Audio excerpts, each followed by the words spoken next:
This is Elli Wohlgelernter speaking on the 13th of March 2018 for our fourth session interviewing Mark Hasten here at his daughter's house in Ra'anana. This is our 7th hour of tape.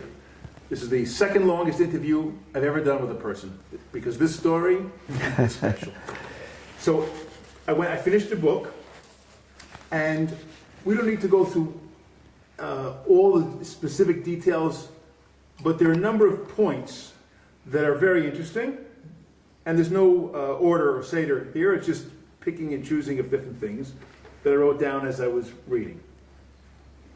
So one thing I wanted to ask you about, because nobody today would understand what it was, that when you lived in Minneapolis in 1953 or 1954, that you had a telephone installed in the house and you had to deposit a nickel into the box to get a dial tone. Oh, yeah, that's how it used to be. It's a true story. And I think you were able to receive, it's a payphone. In the house? In the house. A nickel to call out, but calling in was easy. I don't remember. But that's how it was. a different world. Yeah. Yeah. Okay. You mentioned in the book that you were familiar with Mark Twain because you had read it translated in Polish as a kid. Yes. That's amazing to me. Yes. What happened is I couldn't take any English. They gave me permission not to take English until the third year. So I started taking, I'm already catching up with my English. My wife helped me quite a bit. And then the professor, first name was David Gallagher or something like that. He said the final coming up, you can't bring any paper. All you have to bring is a pen. And I'll give you 3 different people that wrote books in English. One of them was Mark Twain. And he came in and gave out the notebooks, no papers, nothing. And he said, today we're going to give you talk from Mark Twain. And what's the best book from Mark Twain? The most famous? Huckleberry Finn. What? Huckleberry Finn. Huckleberry Finn. And I recall that when I was, this was an international, obviously. In those days I didn't know too much about Mark Twain, but they made us read it, and it was a very interesting book in Polish. And I was flabbergasted. One sure knows what to do. And I wrote, it took 4 hours, 5-hour test. And I scored 100. I mean, A. But it must have been amazing to you, what you were just saying, the Abishter knows what he's doing, that something so American as Mark Twain, the ultimate American author, is someone that you read in Polish as a kid. That's right. Just bridging that gap. I remembered, that's the key. I remembered when I heard the word Mark Twain, I opened my eyes, I didn't say anything to the professor, and then he said, this is what you're going to have on the test. I'm giving you as much time as you want to. So I think it took about 5 hours to write about a book. And I scored an A in it. And I didn't, this is like the 4th year of my class. I started, it's a 5-year program, as you recall. This is the 3rd year I started English officially.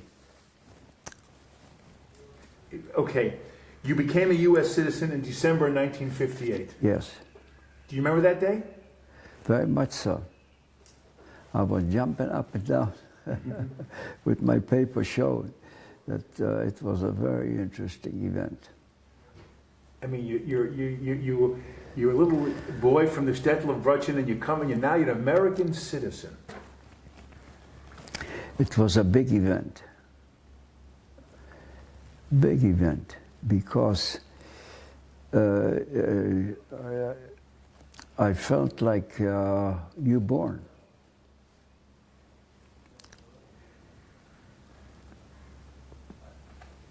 My father was not alive anymore, but my mother was. And I remember what she said. Yeah. Ich hab dir zugesagt. I promised you. I promised you what? That you're going to be in America and you're going to be a citizen. That's what she meant. She was a brilliant lady in terms of pick off your sword. When I used to say, I'm going to hit your sword, when I'm packed, I say, Mom, you have the fur coat and you have this. She said, she liked her most important item in the house was a dictionary of 5 languages. My brother still has it in his house, big dictionary. That was the rest of it she could care less. I don't care. Fur coat, who cares about it? I'm going with you. Then later she was going in the 90s by herself to Israel quite a bit. So she said to me, I promised you. Okay? What were the 5 languages in the dictionary?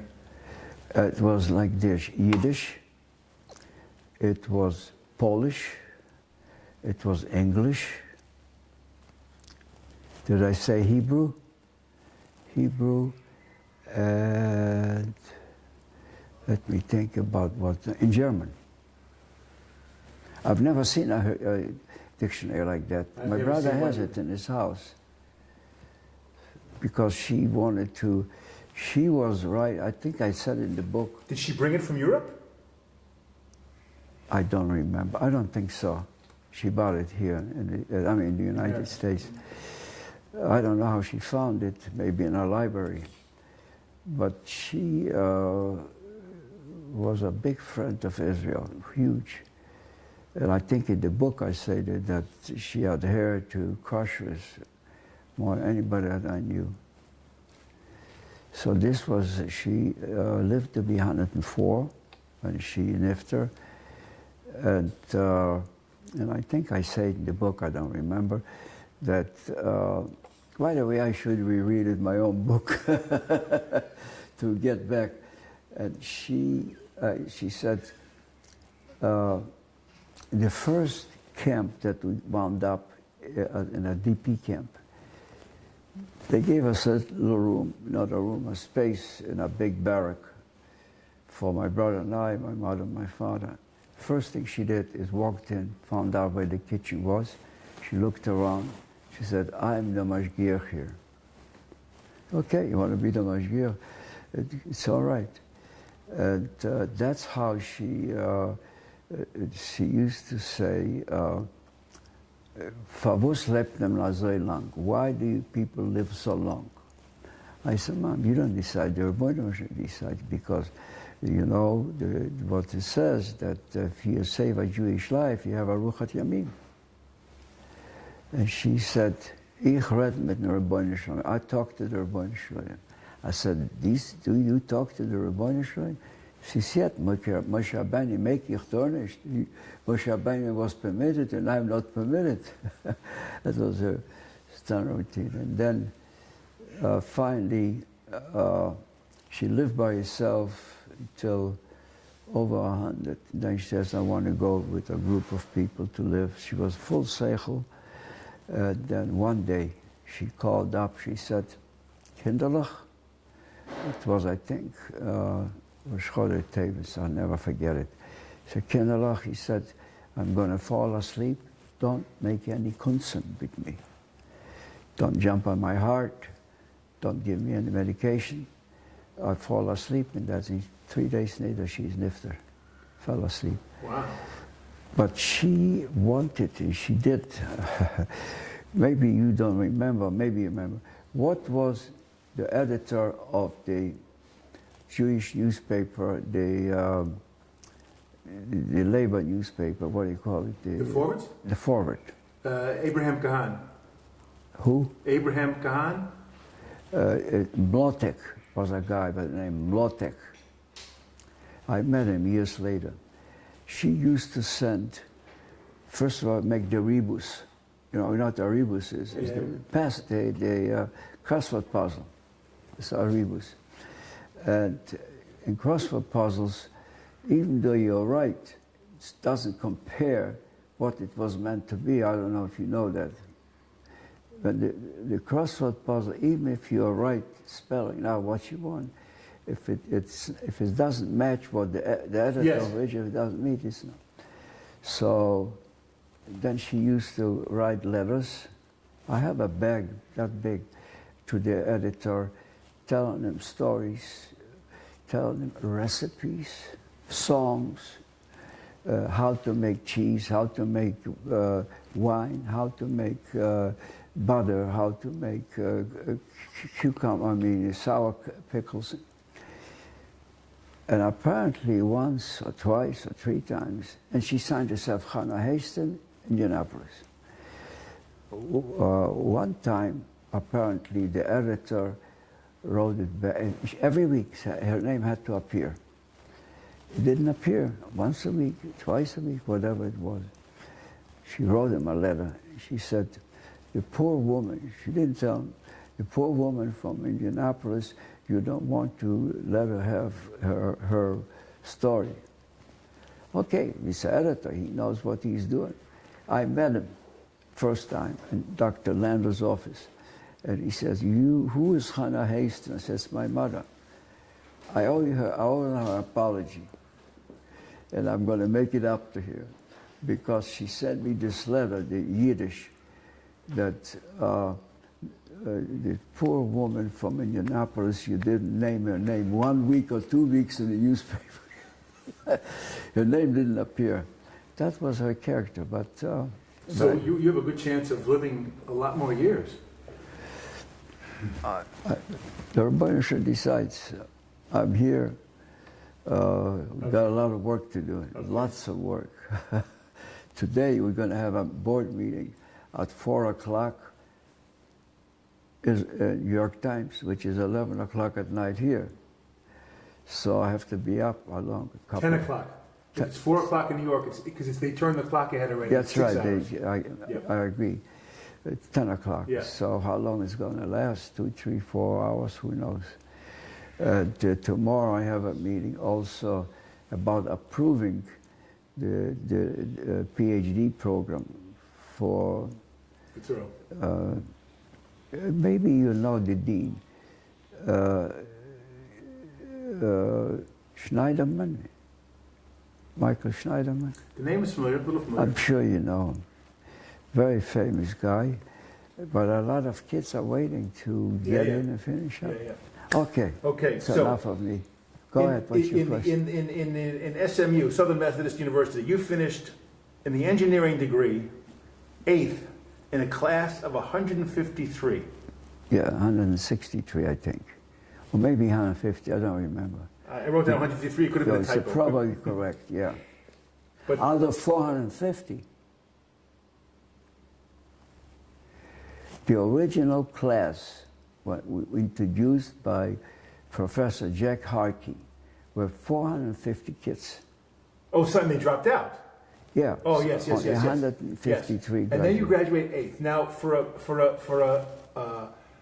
a greener who comes off the boat to graduate 8th in the class. I gave my wife half of the credit because one time in college trigonometry, I was the only one answered the problem.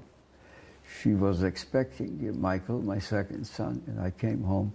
She was half asleep. I said, you got to help me with this problem. She said, X, Y, Z times C plus so and so. And I came back to class. I was the only one who had the problem solved. And your final thesis was about how to install air conditioning into Dallas Hall, the oldest lecture facility on campus. And years later, they used that to remodel? About 20 or 30 years ago, I got a call. Middle Pesach. We were having a Seder from SMU. We're going to use your analysis, the thesis, to put in air conditioning in Dallas Hall. We want your permission. Be my guest. I didn't even think they're going to do it. It was a thesis that I wrote. The Dallas Hall is now about 120 years old. In those days, there was a big, big building, no air conditioning. And no infrastructure for air yeah, conditioning. sure, you had to do it, but I never installed it, just designed it. And they used it. Long time ago. Yep. Okay, then you went to work for General Mills. Tell me the story of the ice cream cone on the table that became bugles. Well, with General Mills, there's an interesting story. When before I graduated, I wanted to go back to Indiana, to my parents, Minneapolis. My wife wanted. We already had 2 kids, and her family lived there too, adopted family.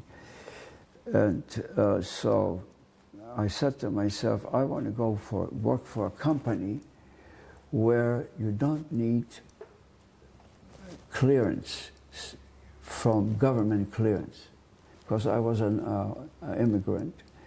Although I had my license, my citizenship, but still, if you work for a government company, you have a lot of clearance. The school insisted that I go work for Warner Von Braun. Warner Von Braun, who was one of the leading scientists in the war in rocket science. The bombs. He was already, by that time, his arm was bandaged. They pushed me. I said, what are you talking about? I'm going to work for them. Yeah, they need people like you. And I didn't listen to them. The Dean Fleth, Hugo Fleth, I'll never forget his name. Hugo Fleth could have been Fleth, T-H, could have been a German name from what I know. They insisted because they need engineers and all kinds of stuff. They get you paid well. And I kind of sneaked out, and went back to Indianapolis, and I interviewed with 2 companies. One of them was General Mills, and the other one was Honeywell. They make thermostat, but they're also now in high-tech business. And the people, this is funny, with Honeywell, they said, okay, I have my resume, but I was still in school writing tests, still the final tests in April. I'll never forget it. And they give you a test. I read the test. I thought to myself, what a stupid place. This is supposed to tell them how I am, a personal test, how you sleep, how you eat, all kind of stuff like that. After 15 minutes, and they give you a clock, and they give you the test. In a half an hour, you got to finish it. About midway, I rang the bell, and the lady comes, oh, you finished the test? I said, no, I didn't finish the test. Why? I said, I want to meet the man or the person that wrote the test. She looked at me like that. Well, I said, what does it mean? I said, yeah, I would like to meet the person that wrote the test. She said, come with me. I went with her into the office of the chief guy that recruits. He interviewed me for a few minutes. Says, what did you didn't want to finish this test? Yeah, I want to meet the guy. Thank you very much, goodbye, I left. I got an offer from them to come to work for them. But in the meantime, I went to General Mills, and General Mills had a research laboratory I remember, on Hennepin Avenue on the east side of Minneapolis. And the guy, the head of it, was a fellow, the head of the department for recruiting people. His name was Dr. Paul. Last name was Paul. He interviewed me with some other people, and he said, you'll get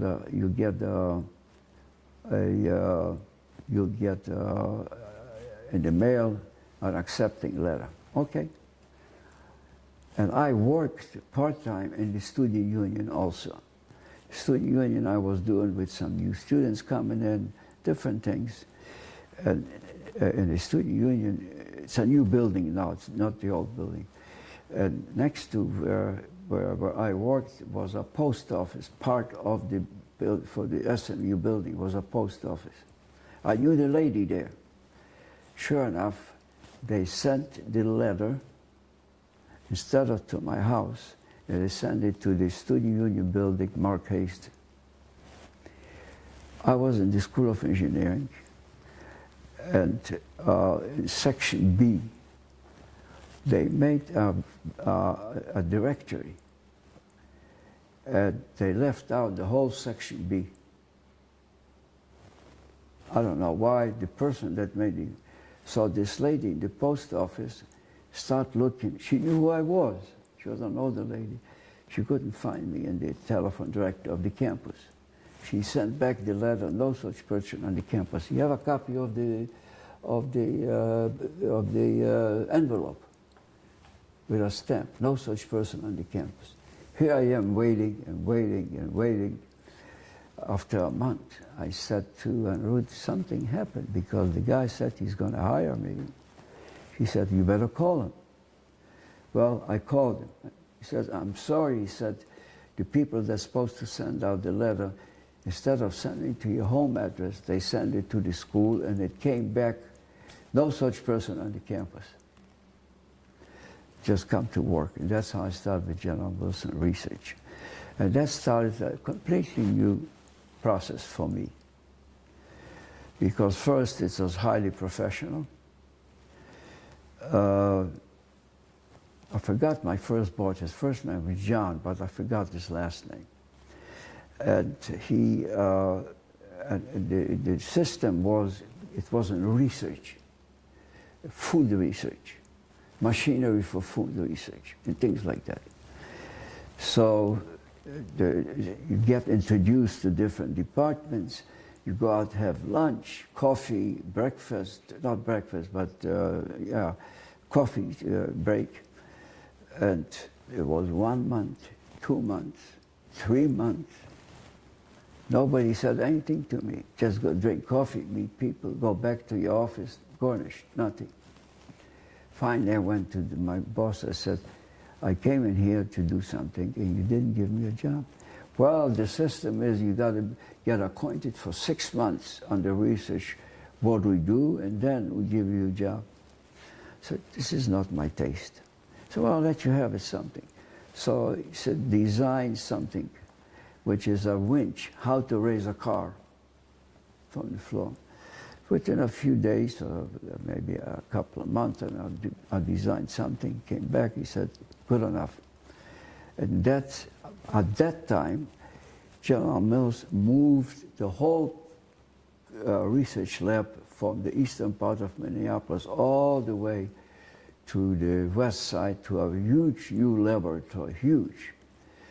It's called Golden Valley, part of Minneapolis. And then we started doing research. And this is how it started. You asked me a question about the Bugles. bugle. I tossed it on the table. An ice cream cone. The From end an of an ice ice cream cream cone. cone, correct. And I said to a couple of the engineers, food engineers, said, if you make the product, I'll make a machine. Okay. About a week later, he comes into my office and he said, 6 bugles he made from hands. Here's something what to do. The lucky part was that my boss at that time was a fellow named Takuchiya. He was Japanese ancestry. In fact, I knew his parents were one of those that they sent out in a concentration camp. Brilliant man. And he actually, after, he died very young, that actually in Minnesota, they gave him posthumously the best of engineers in the state of Minnesota. And he was my boss and my director and worked with me. So that's how I got started. And, interesting enough, I invited him to our house one time to have dinner with his kids and his wife. My kids were flabbergasted because he is somebody of Japanese look, like, you know, like, So, he was very, very trustworthy to me. And so that's how the bugle started. And you designed the machine that made the Yeah, bugle. it's the copy and the machine. First of all, we had to, more than that, but there's a sample of the sample machine first. I have the drawings for it. How it all in machine shop. Now, what helped me a lot is because the machine shop had people that if you need to make something for metal or shaft or something that you designed, you went to the machine shop and they made it for you. I could do it myself. I didn't need anybody. That's how the flexible straw was born. I didn't need him. I did it after work, literally, after hours. So it goes back to when you were a little boy and built a bicycle. Yeah, it's a separate story. No, I'm saying, but it's in other words. Yeah, that's your. And I worked in a factory that makes airplanes in Montreal for 2 years. A machine shop working for, I couldn't speak any English or French, as a matter of fact, and making parts for the landing gear of this F-86 Sabre jets for the Korean War. I can't remember those names. I don't know. Anyway, so this helped me quite a bit to start at General Mills. But after 4 years doing research, you name it, bugles, whistles, daisies, all kind of different products, extruded machines that makes extrusion. And I asked a question, what's the difference? In research you ask questions. What's the difference when you extrude something? No, an extruder is something that rotates and pushes it out. Like if you have a machine at home that you crank to make, that's an extrusion process. You change the molecular structure. Right. And that changes the food itself. Right. How to treat it, how to fry it, how to bake it, how to cook it. So that was a very important aspect that I used to ask. And they agreed with me. So I said after a while, I said, we have 4 years in here in the research in Golden Valley. And the main office was not too far, big office. I said, we should go in now and do not research, but actually production, development. And that started a big, big process for the next 4 years, almost 4 years. 1 second. Back to the bugles. Did General Mills apologize for not making enough bugles? That it was successful, but they didn't continue to do it? I'm not sure what happened. I don't remember. That's not important. Okay. Now but they did build plants. But like the Chicago plant, West Chicago, not only did they make the place to make bugles, but the place to make Cheerios. Together with Dr. Chia, we designed equipment to make Cheerios automatically in a big process how they were doing earlier and the way we decided to do it till today. That's exactly how it's puffed, steam, and it's a very interesting process. Right? And they do it all over the world today. General Mills is partners with many, with the biggest company in Switzerland, the Nestles, their partner. Here you get it also. And I brought it also to make kosher. 1 second. You made the machine for Cheerios? No, two things happened. The machine that needs it, kneading, was designed by a fellow by the name of Tom James. He came to General Mills before me after the Second World War. He was a very famous engineer. He designed something for airplanes because General Mills acquired that company. So he made it, the James machine. But the extrusion part was complicated. And the puffing was completely different what we designed later. The extrusion machine was, if you push through something through a pipe, and something is inserted inside, So you just get walls and it comes out like a pipe. The fluids become different. When it comes through, it's how should I say, the viscosity of the product comes out different. So I designed and patented to make the Cheerio, not extrusion, but actually the dye that makes the colors round. And if you take a Cheerios, if you open it up, it's 3 parts to it. Cheerio has 3 parts to it, but the puffing put this all together because... And that's what you designed? That's right, and we tack to Chia together. But what happens is, that's why the viscosity, because the extrusion was never changed the molecular structure. That was a very important aspect. It's hard to explain it because I've been out of this business for years, but I remember what the object was. Now, the puffing was very interesting. The old way they were puffing, they have puffing guns. Literally, something like this on a barrel, like a gun. And they were gunners. And if you take something and put it under pressure with steam, and you open it up and like gun it or shoot it, it expands because there's a difference of pressure between atmospheric pressure, which is 14 point something per square foot or whatever it is. That's what we breathe in here. It keeps us alive. Because, and they were gunners. And in the back were huge tents like. And these gunners were putting in like a kilo, a pound, or 2 pounds of these raw Cheerios, dried already.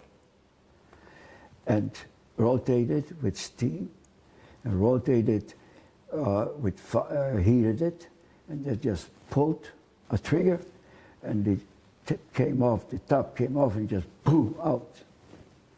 It looked pretty ugly, but it made Cheerios. But the Cheerios were pretty broken. Many of them were broken.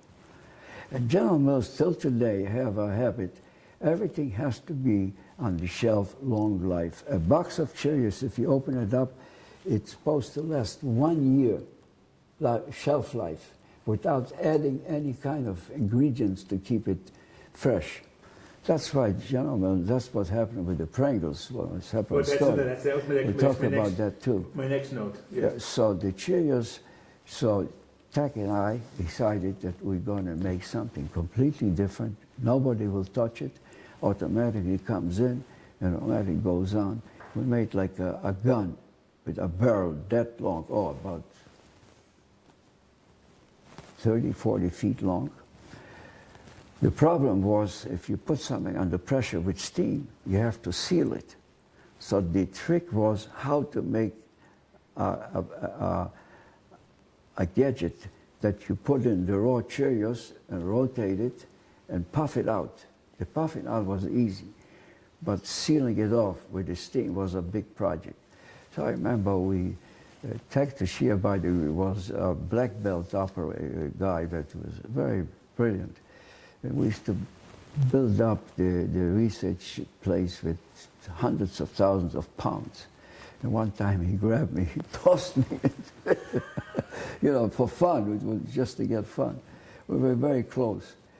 So this is the part of the Cheerio. Till today, they're doing exactly what it is. The patent of the dye is used in many cases because it's designed, the insert has 3 ribs. And the rib couldn't be machined. It had to be what I did at that time, like you make gold. It had to be flat, clean, flat, all of it. So the product going through did not change. It's sticking to the side. This was the key of the patent. So the book, I'm not sure, I think there's a picture of the book, but there's a pic, I know there's a pic, all these patents are You can get them on the internet. Anyway. But unfortunately, you didn't own the patent No. because it belonged to General Mills. You saw that. Yes. It says there $1 Yes. and other considerations. Yes. But this system of doing, everybody does it. But they copy it. If you have a patent, by the way, it's only good for 17 years plus 3, 20 years, then everybody can copy it, to do Right. whatever they want. And that's exactly what happened today. I look at the product and I tell you where they come from. China or Philippines or Lodi, California, I recognize it, how it's being made.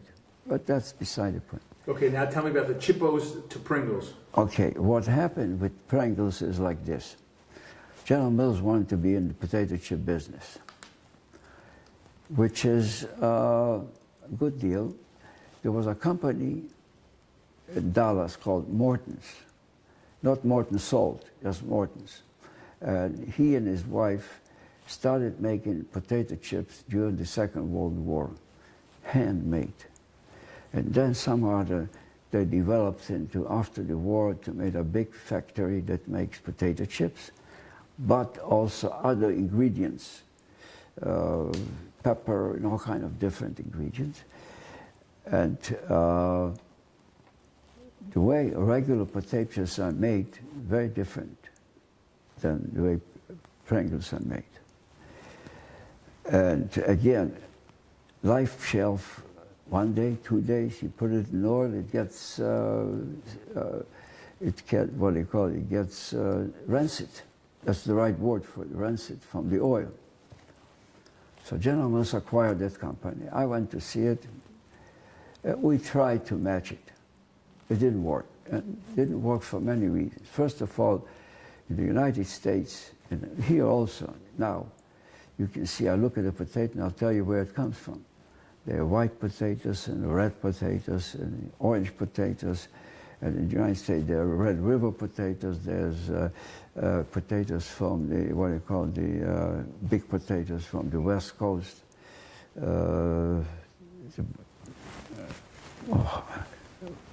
Forgot, whatever it is. And it didn't work. Because they were making, before I made the machine yet,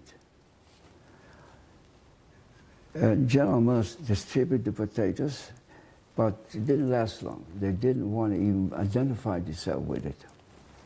One day, I am at my mother's house, and she was making gnocchis. And she was making gnocchis. Gnocchis are made from potato flour and regular flour. You know, gnocchis are made from potatoes. Mm-hmm. And I said to her, how do you make this flour? Oh, she knows nothing to it. She said, you know, you have so much water on the potato, I dry it off and I get the flour. She showed me. You make flour from potatoes? She said, yes. I went back to the lab.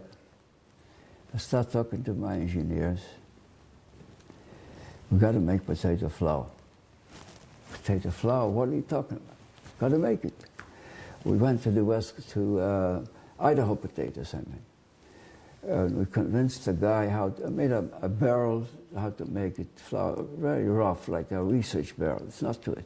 All we did, we grind up the potatoes, had a barrel, and the barrel was going through the water, the potato that was has water in it and starch, and dried it, and it came out flour. The good part about it was that we were able to control the moisture. I brought it back to the lab and said, Heather, we got now flour, let's make potatoes out of it. Well, the issue was how much potatoes and how much something else. Something else we knew how to do, like bugles is corn. So we knew how to work with wheat, we knew how to work with corn. So I said, let's mix it, wheat and corn and potato flour. So when people eat it, they think it's potato chips. It's not potato chips. It's reconstituted potatoes. fact, it was an article a few days ago in the in the video, on the computer. Don't think it's potatoes. Don't eat it because it's not potato chips. Okay, so now comes how do we make it? So I said to myself, the only way you can do it is extrude, take the flour, mix it with, take the potato flour that we control the moisture, 2-3%, whatever they need it, mix it with corn flour and wheat flour. The issue that I knew, what happens with it is, if you take a product like flour and you make a sheet out of it and you stretch it, it stretches back after you push it out. So that's where they made a dough, put it through rolls, and as it came out, you could pull it like dough, literally. There's a lot of something to it. I made my own frying machine to try. I used coconut oil. By the way, after we're talking how many pounds we want to make per hour, we didn't have enough coconut in the United States. I sent somebody to the Philippines to find out how many coconuts they have. I'm not kidding you. There's not enough coconut to make coconut oil. They wanted to make like 3,000 pounds an hour, something like that. I sent somebody to the Philippines to figure out how to get coconut. Anyway, so what happened is, so we started experimenting with it. I didn't have an experimental machine. Everything I did was a permanent machine, what will actually do it physically. On the bugles, I made a sample machine, and then made the original machine, here straight over. And it turns out, just bejuked the way I said, the sheet was coming out from the rolls, about big rolls, and we can put in the rolls, I put a little grind out, so it looked like a little grinding, looked like it has a scrap in it, yeah. And the sheets came out like leather, literally, only 20% of flour per erach. The rest of it was corn and wheat. If you look at the label today, it's Toldovar. And I stretched it. After I stretched it, it came back. Whatever I stretched it, good idea. Made a machine, like it looks like cut out the way an egg is, biduk. And I timed it together with the extrusion of the sheets. And this, what came out like this, I didn't intend it. You're talking about the shape, a parabolic shape. You called it looked like the brim of a 10-gallon cowboy hat. That's it. But I didn't intend it that way, because the sheet was so stretched that it stretched itself back. And then it curved when it pulled itself back. By itself. And what's left over, they were cut out from the big sheet. Right. Put it back into the machine to come out again. Redo it again. That's the way it was. And each one coming out exactly the same when it... The machine is the same. It's about that big, and notched out inside, and it was timed so that it timed with the machine, with the dough coming out from the rolls, and how you. And the key also was a very important key for General Mills. Nobody can touch it from the day they put in, from the moment they put in the ingredients, wherever they put it. Like shmura matzah. What? Like shmura matzah. You're not kidding. And I got, I took it to the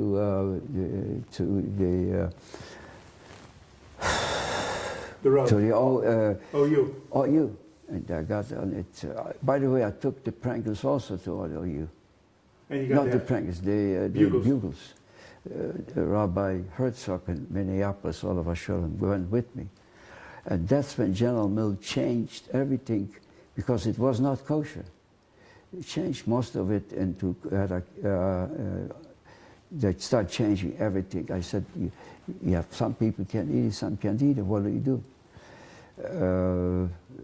They changed it all to make it all kosher. They put in people to do it, all kinds of. But the Pringles, now that's not the end of the story. Now comes the story. General Mills was sued. They used to call it Chippos. Correct, Chippos. The General Mills was sued by the Potato Chip Company of the United States. They had a big organization. That it's false, it's not the right thing. And General Mills did not want to be sued. I wish I would have said, I'll take it with me. Don't forget, that was already 1966 or 1965. I have 1969. Oh, and became Pringles was 69. Yeah. Chippos was before. Go ahead. Yeah.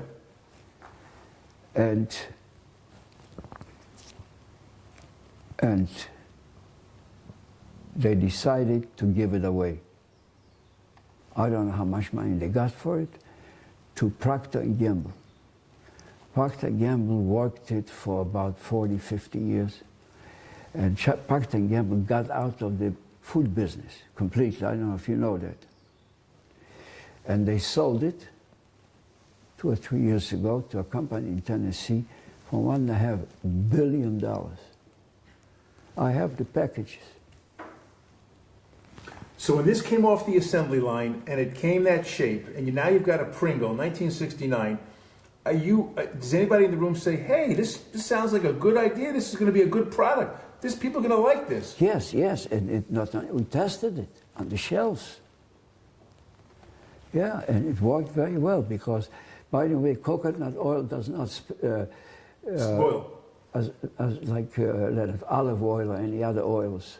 Mostly was not olive oil, but from cottonseed oil. That's cottonseed oil. That didn't last long. 1 day, 2 days on the shelf. So General Mills didn't want to have to do that, and they gave it away. And Procter & Gamble named it Pringles. Pringles. We called it Chippos. And now the rest of the story, you know. The rest of the story is history. We're talking about a basic snack across America, the world, I would guess. And it's kosher. And it's kosher. And it's kosher.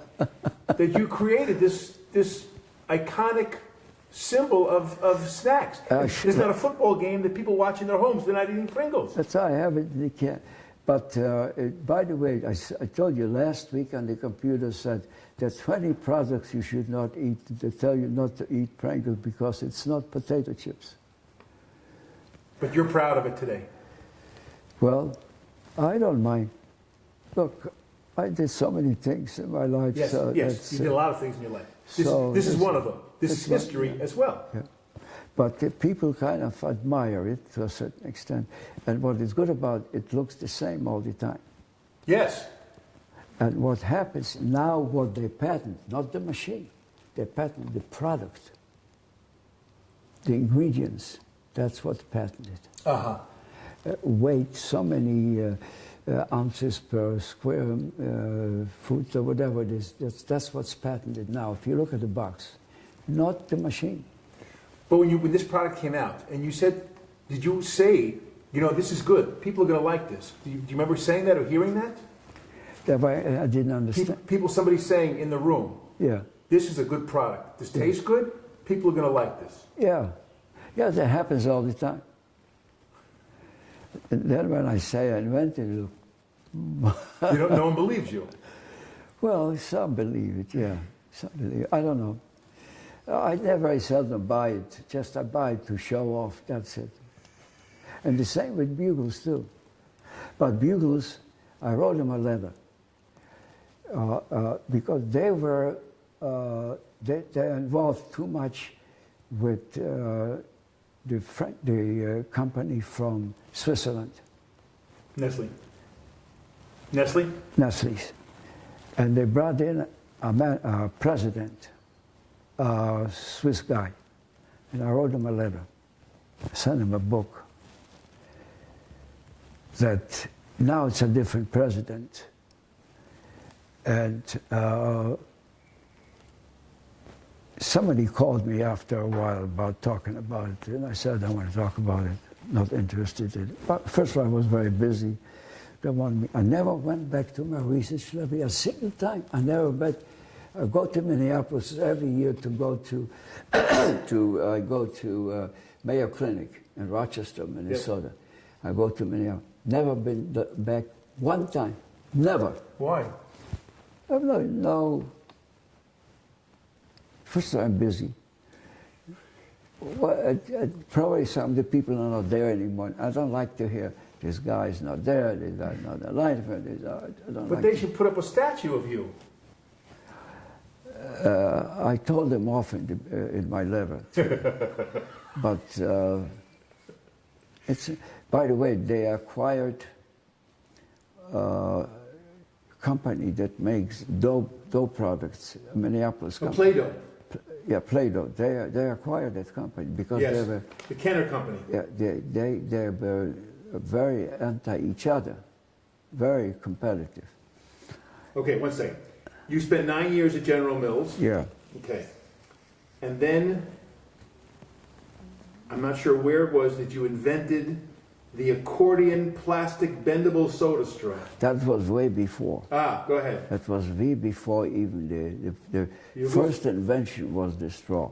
And you wrote, it took you an hour, you would have thought I had come up with a cure for cancer. That's what you wrote in the book. True. But tell me about this straw. Because this also is... Yeah, this is very interesting. General Mills wanted to be in the business of selling different milks with chocolate in it for children. Okay, so they came to me, and I had a bunch of engineers working for me, big group, about 20, not employees of General Mills, but hired in through a labor company. And they brought in bottles, and they start to sealing it. You open it up, you drink it, you never finish it to the end. So that was an issue. How do we make a bottle that the child can drink? By the way, till then, there were no plastic straws. At all? Paper straws with wax on it. Correct. You remember that? Yep. So, but no, there were already plastic straws, but not popular. And they were much larger. The thing was, I said to my people, I said, look, you finish the bottle, let's say the 7-up bottle type, and you finish, and it's still on the bottom that much left over. So what do you take out the straw, you start drinking this way, so it's not anymore. And I thought about it. And it was already late in the afternoon, and I kept thinking about it. Everybody went home. I went to the lab. I took a plastic straw. I took a aluminum square piece, about that thick. Let's say 3 inches by 3 inches by 3 inches, made of aluminum. And I tapped a hole. You know what I mean by tapping? You know, how do you make a tap to make a screw? There's a tap that is designed to, you make a hole, then the tap goes out, and it makes it look like a hole in a, I should bring a sample, I don't have it. With the circles inside? That's right. Right. And then I sliced it into... Grooves, the grooves. Yeah. I sliced it into myself in the machine shop. And I put it back together, and I put a plastic straw in it, regular, a big one. And I put a heating element around it for about 15 minutes. I opened it up, cooled it down, there it is. Pushed it together, went like this. Literally it took me 10 minutes. Literally 10, 15 minutes. I came home, I showed it to my wife, and she said, don't give it to them. I said, what do you mean I can't? I have to give it. I worked there, I have a job, they pay me salaries. I went back to the office the next day. I still was toying with the idea, yes or no, yes or no. I went back a couple of times to the lab after work, and it worked each time. Then I took the same type of piece of aluminum, heated up very big, and I put 2 holes in it, sliced it again, 2 straws at the same time. When I showed it to my people in the research, there was a guy in Applebaum, Joe Applebaum, who was a chemical engineer. He started jumping up and down like an ayal, like this. That's how it works. There's a picture there that they give me $1 for other considerations, $1 for the patent. So every bendable straw in the world comes from this? Only. But it's done mass production now. Yes. It's different, Yes. yeah. Very simple. But there's more to it. This might be bigger than Bugles or Pringles. You know why? When I'm in a hospital several times in my life, and I tell the nurses that this is my invention, they come in, they sing a song, they dance around me. It saves people's lives. Because a person sits there and he's sick, and they told him you drink something, and he can't drink it because he spills it. Give him a Flexiball. The nurses go nuts about it. And one day I was in a hospital in Minneapolis. I don't remember why. No, even in Florida. I had my shoulder fixed. And both of my shoulders fixed. I can do this in here. When I tell the nurses I invented the flexible straw, they go mshuggy. Because this saves people's lives, literally. Because they give a person a can to drink or a bottle to drink and they spill it. And they have to change it and all kinds of stuff. This one, they lie there. I did speak about it in universities, that I used to take students on a table, say, what would you do if I give you a can of pop to drink? Don't spill it. Well, I can't do it, spill it. Then I take out a straw, can you? Oh yeah, thank you, I appreciate it. And then I get a big bravo from the audience. But it's, I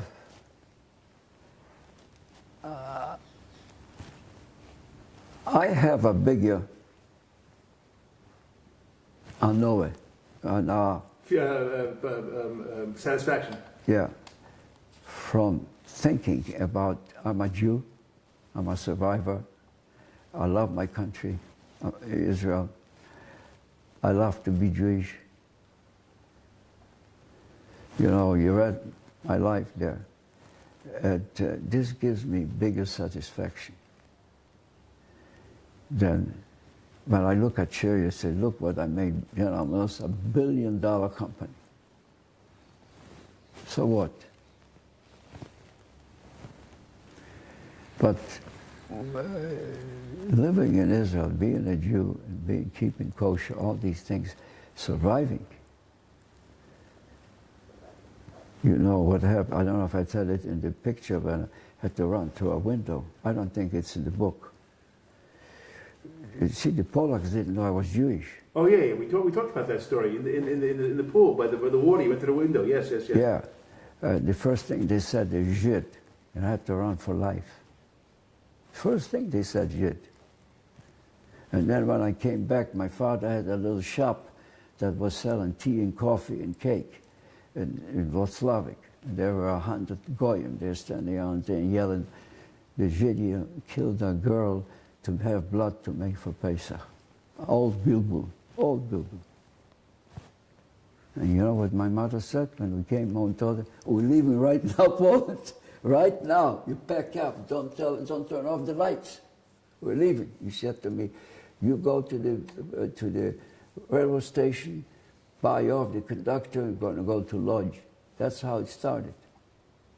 So what I'm saying, to me, that is to survive Yes. that thing is, it's important what you're saying, you know, very important.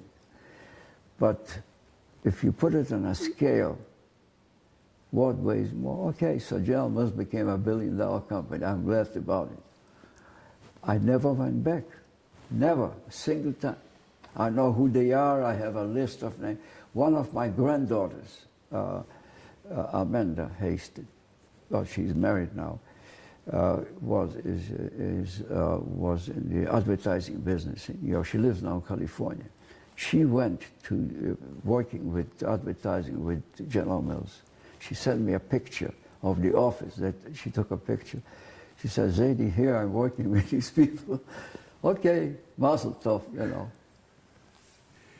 I hear what you're saying. I hear what you're saying. Yachassit, relatively speaking, it's not as important as your life and your etzem, which is being a yid, but still, this is in certainly in American cultural history. You're right. What year was the straw? Do you remember the year of the straw? The straw, that was 65, 64, 63? No, much before that, about 60, some 61, 62, something like that. Okay. Now, you designed something that led to the 8-track tape? Oh, well, that's something different. I'm sorry. I wanted to print it out to show you a machine called the vibrator conveyor. Yeah. I found out, see, I was my own mechanic in my car. I had the first car, Chevy, that a straight engine, 6-cylinder straight engines. And an engine, when you run it, vibrates. Yeah. So what they do is you put in front, every car has it, put in front a wheel, and they balance the wheel in such a way that it takes away the vibration. It just dawned on me, something can be done with it. So again, with the help of the Abishta, Tech Tashia, yes. I said, so if you take a wheel, rotate it, it puts out energy. You don't see it, but it puts out energy. But if it's perfectly round, you put it in a shaft, rotate it, 5, 6, 700 rotations per minute. And if it's perfectly balanced literally within micromillimeter, you get energy, but you can't feel it. It doesn't vibrate. So I said to myself, what would happen if two things? If I take this wheel, cut it in two, and rotate it the opposite, the weight, the opposite way, 2 halves. See what I mean? 2 halves like this. It will add a tremendous amount of vibration because it's off balance. Kahaya. Now, how do you catch this energy? I put it on a frame, a metal frame, all in research. Put it on a metal frame, and it shook the frame apart. So I took a wheel, sliced it in two, mounted the opposite like this, 2 halves, and a tremendous amount of energy came out into that frame. Then I said, how to can absorb this? So I made, you know, if you have a car, cars have springs underneath, heavy springs. Why? Because this is what it gets, like this. Mm-hmm. So I used springs made out of aluminum. It didn't last long. But anyway, so I started thinking, how do I make something that lasts much longer when it vibrates? I went to 3M, Minnesota Mine Manufacturing Company, and they made me plastic sheets that were made so that if you bend them continually, they don't break. And I made this part of the machine and put it on top of that frame. And while the energy was going into the frame, it shook these what they call springs like. And it shook the top of it, what I put on top, so it became like a conveyor. Kaha. Mm-hmm. That became they're using it now. I don't know if General will patent it at that one. I forgot, I wanted to make a copy of it. If you look, vibratory conveyors. This is my design, but I want to show you. And how to get to the 8-track. That's where we're going towards, the 8-track. 8-track. The 8-track tape. The music tape, the 8-track tape. Oh, that's something different. It's yeah, it was what they had a toy, what they called it. It was General Mills was in different businesses, toy business. Yes. I don't know if they still do it or not. And they acquired a company in Cincinnati. Oh, by the Play-Doh. Play-Doh, yes. They acquired the Kenner Company. Yeah, they acquired the Kenner Company, and they wanted to have a tape on it, also from 3M. It's called Say It, Play It. Mm-hmm. You talk into it, and it records it. But to make the tape On a loop. It's constant, continuous moving, was very hard. I went to see a company that makes at that time they made the cassettes. Right. How they do it. So I came up with the idea how they do it in 2 tapes in 1 minute with made in a machine. But it didn't last long because it was toys, you know, for a while. And I don't know that they still have Kenner toys or not. I think so. I think Kenner is a big company. Kenner Toys is a big company. But I want to show you this. Yeah, you just mentioned in the book that one of the designs led to the 8-track.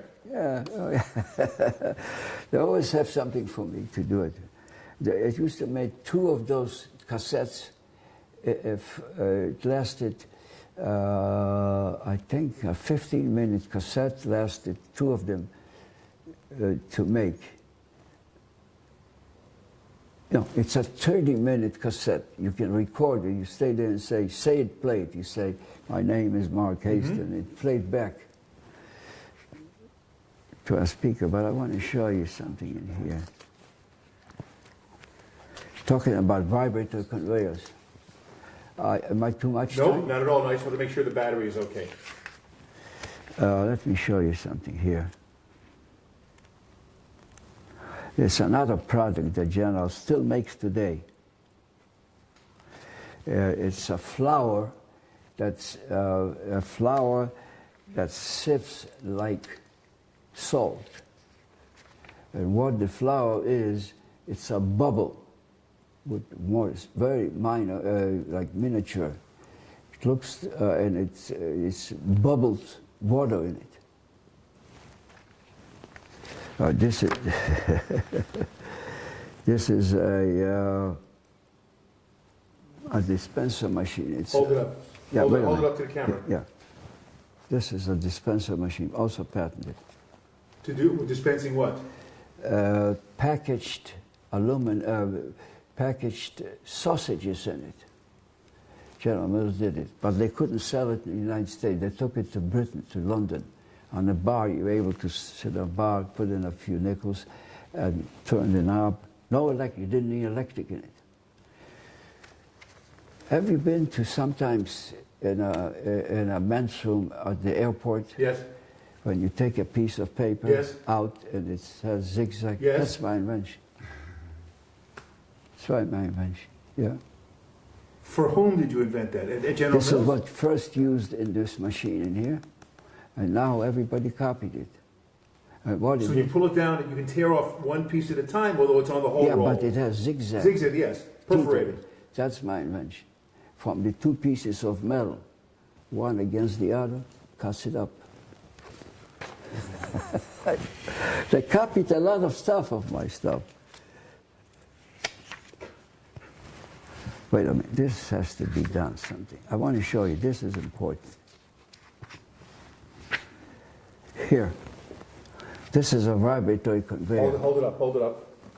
This is a vibratory conveyor Right. that conveys product not forward, but from the bottom up. To which product? You put product in here on the bottom, and you want to move it 2 stories, 3 stories. It takes the product from the bottom, brings it up. Now, I'll tell you how I know about that product.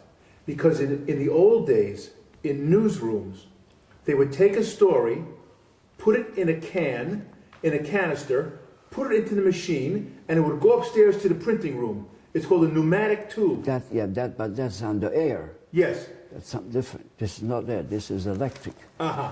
You see, these are the aluminum springs in here. See, these are the trays. You see that? Mm-hmm. Turn it You over. put the product on the bottom, and it goes up and delivers wherever you want it to go. Turn. Yeah. Right. It's a vibratory conveyor. It's called a vibratory conveyor, which is the same principle of balance 2 pieces, but it was going in this direction. This fellow worked for me here. Something else you want to know. This is the machine, the sample machine that made the prototype for the bugles. Have the drawings for it. And this is the machine later, when they were machining. They're still doing it somewhere, I don't know, but General Mills is international now, I don't know, maybe they make it. Awesome is doing it. They call it apropos in Israel. Apropos, that's right. It's like the bugle, that's apropos, right. Yeah, but Awesome doesn't own it anymore. Awesome sold that company. So, but I want to show you something else.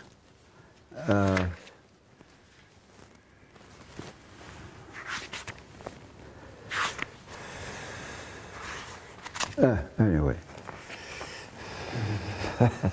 Okay, so It's a big story. Yeah. Okay, so I want to move along here. So you tell the story. You left General Mills after 9 years, and you went into business with your brother. Yeah. Howard Hasten, and you tell a story, and it just struck me as one more example of your life where you're meeting somebody that changes your life, or you're walking around Monument Circle in downtown Indianapolis and you meet Josh Feinberg.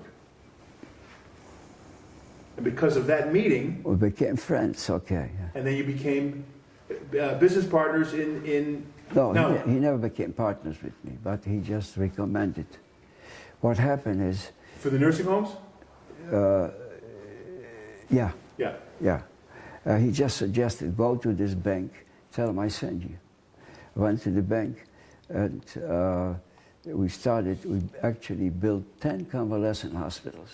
We were able to do, my brother and I, we said to ourselves that if we find the doctors that want to work with us, if you have a patient who did surgery, but you don't need to keep him in the hospital 10 days, bring him to us after 2 days, we can do everything else except surgery. Blood transfusion, everything. And doctors liked it. There was no such facility in the United States at that point? Not yet. Not at that time. No. Not yet. So you also invented the concept of a convalescent home? That's right. My brother and I, together. Yeah. It was a very, very good business, excellent business. We had 10 convalescent hospitals. We had a helicopter that we flew around to sit every place. We had a landing spot to check. For patients or for you to be able to? For us, Hart and I. And yeah, we had a big helicopter because it was taking time to go. We had 5 convalescent hospitals in the city and 5 around the city. Indianapolis. Indianapolis. And you tell a story in the book that you went to one of the locations and you fooled the kitchen chef of the place by acting as a dishwasher. Yeah, true. Because you wanted to see what was going on. It was, all our convalescent hospitals were built so it's easy for the nurses to communicate with the patients. Yes. No stories up. We had a basement. We delivered the food with our elevator, but no not 2 stories. This particular building was 4 stories. And we were afraid to do it because it's very complicated with 4 stories. It was complicated. So the washing the dishes is a big problem. So I decided to go in, and the guy didn't know who I was, but he said, I recognize who you were. You had a pair of new shoes, different shoes like everybody else. So we figured out how to manage a 4-story building in terms of delivering the food and taking it back and giving medicine and all kind of different stuff. And you write in the book a sentence, it is the sentence you wrote, if I do enjoy any special skill, it is my ability to quickly assess a proper employee and place him in the proper spot, him or her in the proper spot. Yeah. What is your secret to being able to figure out a person? I still do it today, to a certain extent. First of all, I want it, particularly when it's in management. I refer to management. You want to have management that are loyal to you. And a lot of people are shakers. And I was able to recognize, my brother used to say all the time, take a look at this guy in here. Till today, I can tell you by the signature alone whether the person is a shaker or not. I can do it. You never studied handwriting analysis. What? You're talking about handwriting analysis? Yeah, that's what it is. Signed your name. And you never took any lessons about that. You just can see the name itself. Signed the name in front of me. I taught it to one of my grandson's wife. She's a PA here in New York. I told her, I had our kids were sitting out on a table. And I said to everybody, sign your name. I want to see your signature. All the girls and the boys, before they got married. And everybody handed over a piece of paper, and I looked at it. Then I told them the story, why I'm looking for. They made fun, had fun. She went to work the next day, and she called me Atari. She called me Azadi. She said, I'm going to tell you a story. This patient came in. I examined him, and I wrote whatever necessary in the emergency room. And then I said to him, are you an alcoholic? He said, yes. He said, I found out what you told me to look for, that he is an alcoholic. Wow. So true story. Wow. She called me. I was not in business. Well, we're still in business, yeah. But I told her what to look for. And she said to this patient, she said, are you an alcoholic? He said, yes. She thought it was hilarious. She called me up. But you also have an intuition about people. Yes, to a certain extent. In business, for example, we were 37 years in the banking business. That's my next thing we're going to get to. After the convalescent homes, you went into the banking business. Yeah, and I was dealing with bankers. I came back once to my brother and said, what do these people know more than we do? And he said, what do you mean? I said, they're bankers. Let's try it. Oh, you want to do it? Go ahead. So we did it for 39 years. We acquired, I was once, as you know, maybe I said in the book, I was the commissioner of the state of Indiana, banks, the commissioner of the banks. And I had a motto. People came in to get a license to open a bank. And it was very complicated because, first of all, you're directly responsible to the governor of the state. At that time, I was 9.5 years governor, Evan Bayh. So you're responsible, you actually take the governor's place. That's according to the rules in the state of Indiana. So you're responsible for it. And people used to want to get a charter. I said, fine, give them as many charters as they want. But in my time, nobody defaulted a single time. And there are 7 board members from different parts, from the business world, from the medical world, from women, 7 board members. Very tough people to deal with. So everything was recorded, and then we decided to say, yes, you're going to get the license to open a bank. Then I called back, and the microphone was always on. And I called back the owner, the guy that said to him, so remember, we gave you a charter, but we never tried you to say, what are you going to do if you fail? Oh, he said, what he talked about, always put up the money. You know, it talks about millions of dollars. Oh, don't worry about it. By the way, you're on record. It never failed. But you were in the banking business for 37 years. Yes. That's the majority of your life. Well, in other words, you were in General Mills for 9 years. We sold, and they took it over from us, Bank of Montreal. Bought it, and they took it over in 2007. So how many years is that? 11 years ago. Ago, 1 second. But that's the majority of your working life was running the banks. Yeah, we sold. Do you look at yourself as a banker? Your mikzoa, your profession. Your first definition? Are you an engineer? Are you a kind of a lesson home manager, or are you a banker? Well, in the banking business, we had 2 mottos, my brother and I. We never cheat a customer. Never. I would expect no less. You don't know what you can do in the bank. I know what you can do a lot. We never cheat a banker, a customer. Number 1. In fact, years ago when they were selling bonds during the war, when they come to cash them back in, some of the cashiers in front made monkey business. And my son worked for us, and he found out it was a black woman. And she cheated. She said, you have a $20 bond, but cash it in, we owe you instead of $25.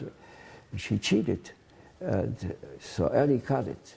My son, Elli, he worked for us for about 14 years. And also 2 things we did. Number 1, we didn't go into the credit card business.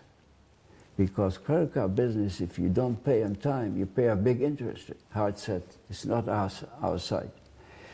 The second thing is people think that if you have a if you have a checkbook, you can write checks as much as you want. And people, it used to charge like $30, $40 for a check that didn't. It bounced. And we decided, Hart and I, the moment you find a check, somebody that bought a check and didn't have any cash in it, we send an individual to her house or to his house, says, don't write any checks. We're not going to charge you now, but if you're going to write a check and it doesn't pass, we try. So people knew in the business that the Hastens are very, very, very strict. And I'll tell you one more story, cute. It was a fellow that was in the concrete business. The concrete business in the United States is a business of... Mafia. How did you know? Because I'm from New York City. Okay. And we know about this. So, a guy came and he wanted to borrow money, and apparently they wouldn't want to give him the money. Or maybe they give him and he didn't. Whatever it is, there was trouble with him. So, okay. So we settled up with him, and we didn't want to lend him any more money. He went to another bank, and so happens we acquired 7 banks to make the big bank through the years. We had 39 branches, something like that, in the area, 50-mile radius. And the guy cheated on us. I mean, cheated on that bank. We wanted him to pay us back. He didn't want to. He left the Indianapolis. He went to Florida. All kind of shtuyot. And he sued us. He sued us. And he won. I was surprised. I said, how come? Anyway, we changed lawyers. We brought in another lawyer. He looked at the case. He said, I can win it. I want $100,000 before I walk out of here. Okay. He took the case over. About a year later, right here in Pesach time, I was walking on Achuza Street. I get a call from him. He said, Mr. Hasten, I have a $3 million check in my pocket. What do I do with it? My wife and I were walking on the street. Say, hold it, don't worry about it, we'll figure something out. So, and we already negotiated with Bank of Montreal, and they had a big place in Chicago called Harris Bank in Chicago. And we already had an agreement with the so we could have taken that $3 million, because if you write it off, it goes from the, every bank has a certain amount of dollars for write-offs, you know what I mean. For every dollar you make a deposit, I think I was making 2 cents a deposit, something to that effect. So now the issue was, what do we do with this $3 million? Hart and I were talking about it. We said to ourselves, okay, I'm oversimplifying, but this came to us simple. If we cash it in, I get $1.5 million and my brother gets $1.5 million. Then the government comes and says, oh, you owe us half of it. The state, the federal, and the local. So by the time we finished, it's garnished, not too much is it. So we decided to put it back in the reserve for bad debt. And we called Bank of Montreal. We said, we just got a $3 million, put it back. When do we close the deal? You understand what I mean? So by using certain amount of knowledge what's going on, we made the deal finish. They paid us an excellent price, terrific price. We divided it up, including Torah got $10 million out of it. So what I'm saying is, in the business, Hart and I, particularly with Hart, honesty is so important to him. Lying to him was a sin. He wouldn't look at you afterwards. I'll tell you a story. We wanted to buy a bank here in Israel. And I made a deal. After I made a deal, one of the guys I was dealing with, I don't want to mention names, it's not important, it's old, very old. And he said, come to my office at 6 in the morning in Jerusalem. I came to his office, and he said to him, by the way, there's a chelik for me. What do you mean a chelik for you? מבין מה שהוא אומר? חבר. It was 2 o'clock in the morning in Indianapolis. I called Hart. And I had a check with me to make a deal. He said to me like this, I'll never forget it. Get out of there! Get out of there! Never stopped until I was out. No deals, who cares, we don't need a bank. Nothing. Happened right here in this country. And you should lie. Hart was that kind of a man. Yeah. And also, for example, we kept the banks closed on Shabbos. The banks in Indiana? Shabbos is closed. Mm-hmm. How could you do that? That's a good question. And the manager, the president, the last president, very nice guy. One manager was with us for 25 years, and the second was about 10, something like that. He used to come and say, I'm making the budget for the year. If you just let me have it for half a year, for Shabbat open, because the farmers like to come and do business. I said, we don't need a bank on Shabbos open. He used to nudge us every year, made the budget. Finally, I said, John, I'll tell you something. Okay, we'll let you have it on Shabbat, but you have to let us open on Sunday. Oh, no, you can't have it on Sunday. That's finished. But why would you not open the bank on Shabbat? We didn't want a Shabbos-dike business. My brother and I don't like Shabbos-dike business. But you didn't have to be there. It's our name. Everybody knew we were. It's not But something. it wasn't called Hasten and Hasten Bank. It was Hasten. It was called First National Bank. It was, yeah, Hasten Bank Shares. Hasten Bank Shares. Sure. This is just simple. Simple? I bet. It's the only bank in the history of the United States. I wouldn't be surprised. That was closed. But we didn't want to think about it. Went to shul and Shabbos, no banking, nothing. Gamarna, finished. And by the way, when I started with my brother, he was already in business from 63 till I came there in 66. And the first thing my wife told him, Hart, we don't work on Shabbos. He said, okay, I got it. So you had a slogan that you had as your motto, your working motto: motivate, delegate, evaluate. Yes, that also, but I had another slogan. Capital P equals to patience, perseverance, and persistence. Patience, perseverance, persistent, and positivity. I use it now all the time. When they use it, you read it, the new report, President's report coming out pretty soon from Torah. They quote me.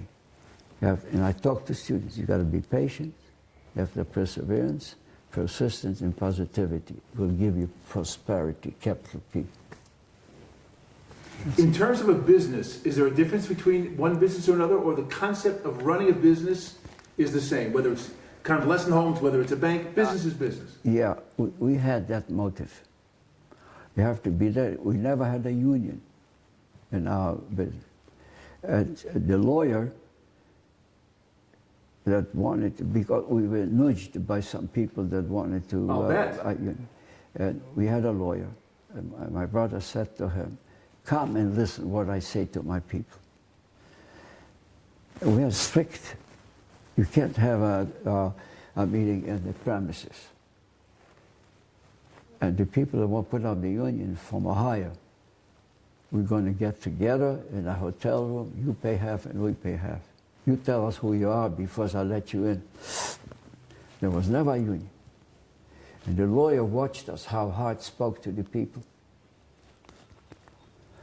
We'll make it good to you, better than a union. The union is broke. They want your money. We want you to work for us.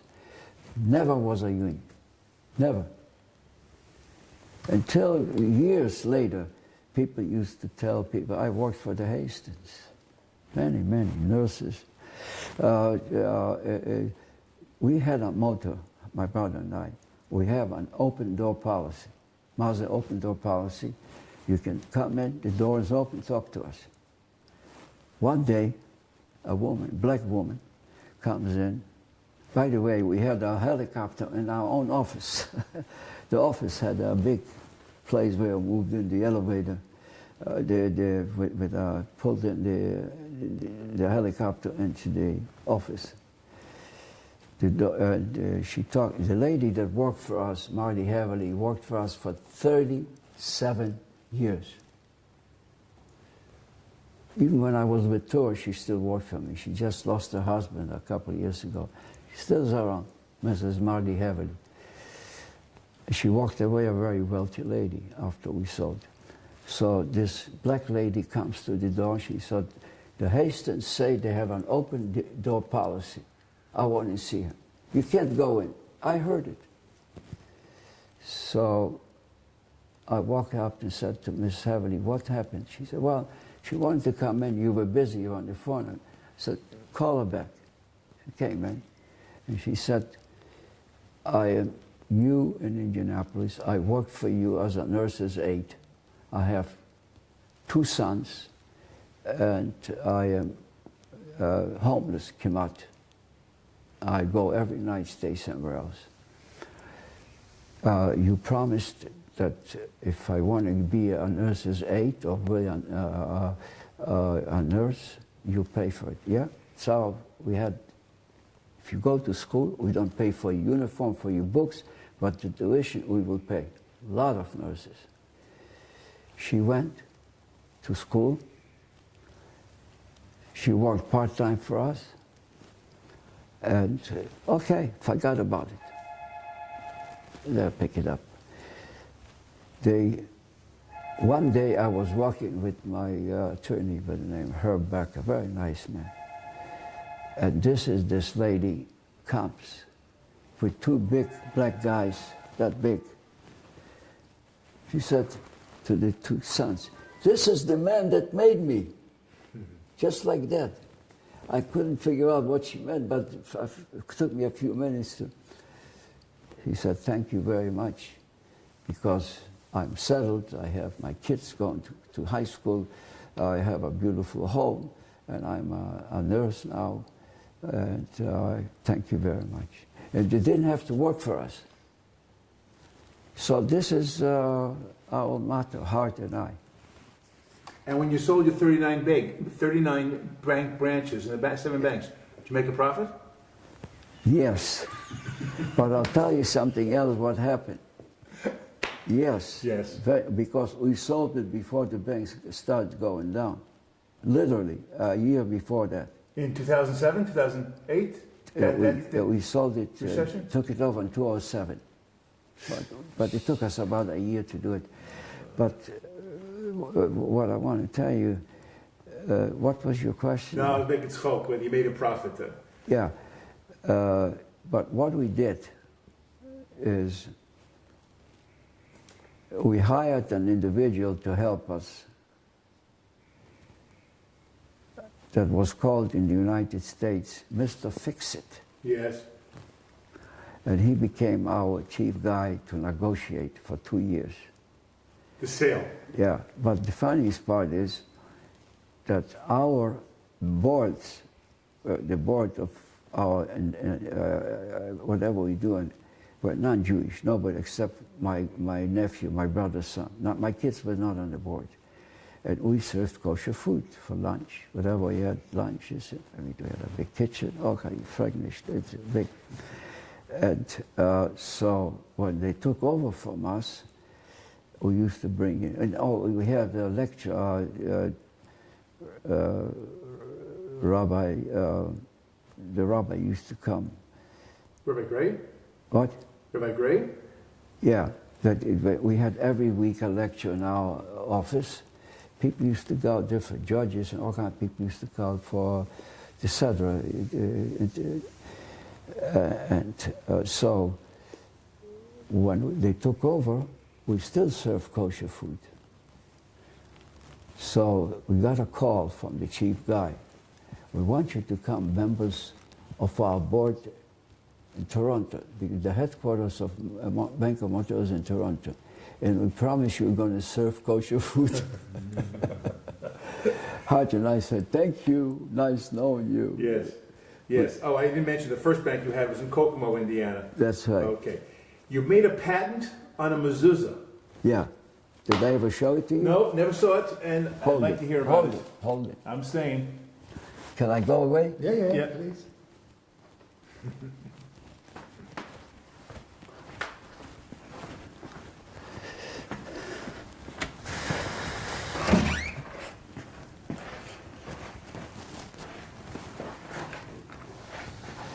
You know, about, I don't know, a few years ago, we remodeled our house in Indianapolis, completely from scratch.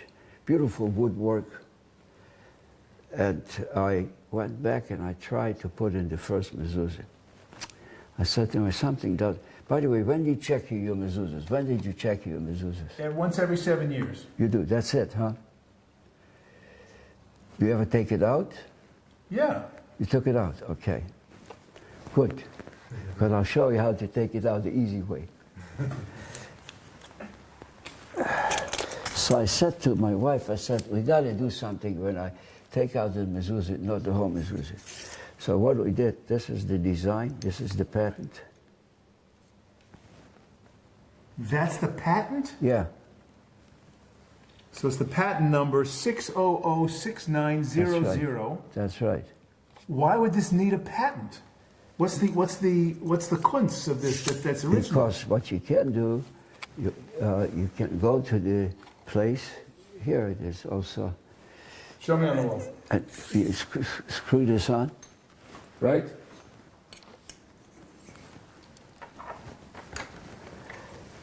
All you have to do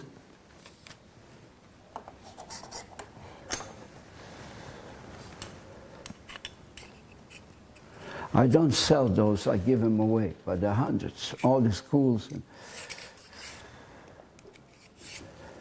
It was patented in this country also. So you put it on, you screw it on, take out the mezuzah, put it on. Okay, now I have. You got it? So... That's a brilliant thing. Yeah, so I don't have the cloths, but I'll give you one, I'll give you one. Thank you. It is a 10 centimeters square cloth. Yes. But wait a minute, I'll show you what, this is for you. That's brilliant. And this is for you. Thank you very much. But you got to make sure when you put it on, it lets you take this off. Yes, so correct. you can take the mezuzah Correct. anytime you wish. In the middle of, I look at the mezuzahs every year. Very easy to take it off. And sometimes the cloth, like from a lamet, it becomes a reish. Yes. It breaks. Correct. So this is very easy to learn. Of course. Brilliant. So I'm going to give you... Why didn't you start selling these? Yeah, I give them away. You go to Turo. No, it's a very nice matana, but it's a business too. Yeah, it is. It costs a lot of money. Oh, I used to make them out of wood. See that? Oh, nice. Brilliant. Wood. I make them from different colors.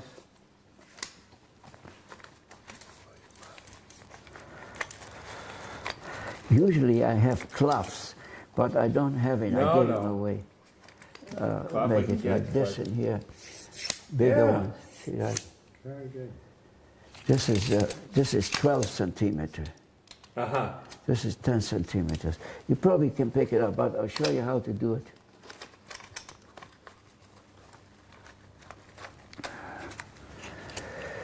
This doesn't fit.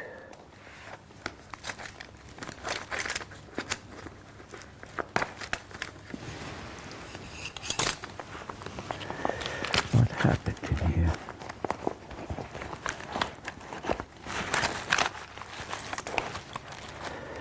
Oh, here it is.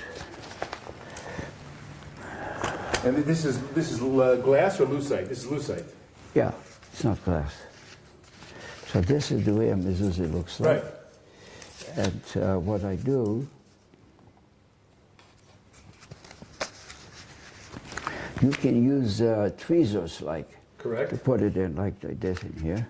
But you built these tweezers? What? You designed that tweezer? Yeah, it's made from wood.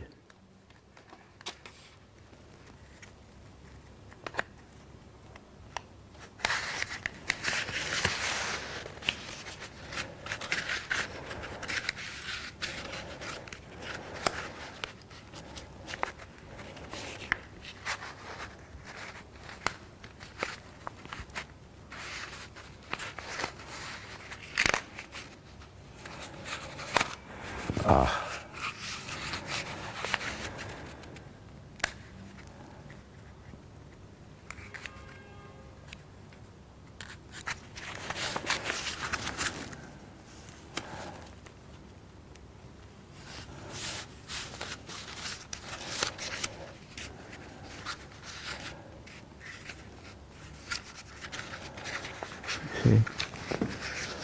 Mm-hmm. And then you twirl it from that. Mm-hmm. Yeah.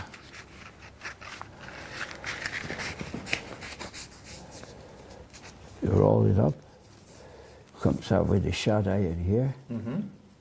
See that?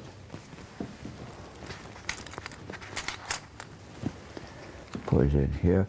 Some in wood, you want to put a plastic on it because the wood, if it's outside, Moist. it gets wet, Right. moist. So you keep. But in this one, you don't need a plastic in it. You don't need it at all. You should see the patent comes with it. Gorgeous, from the American government. And the guy that called, he said the mezuzah, a Jewish guy, because the mezuzah has been around for 3,000 years, and it's all of a sudden being patented. How many patents overall do you own? I think I had about 18 or 19.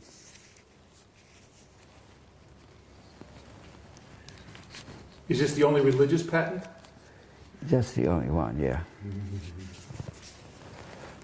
Oh, I have other little gadgets that I make, but... Did you ever have an idea for something? You understood the idea in principle, what you were trying to do, yeah. but you just couldn't pull it together. It just didn't initiate. I don't... In other words, I don't remember.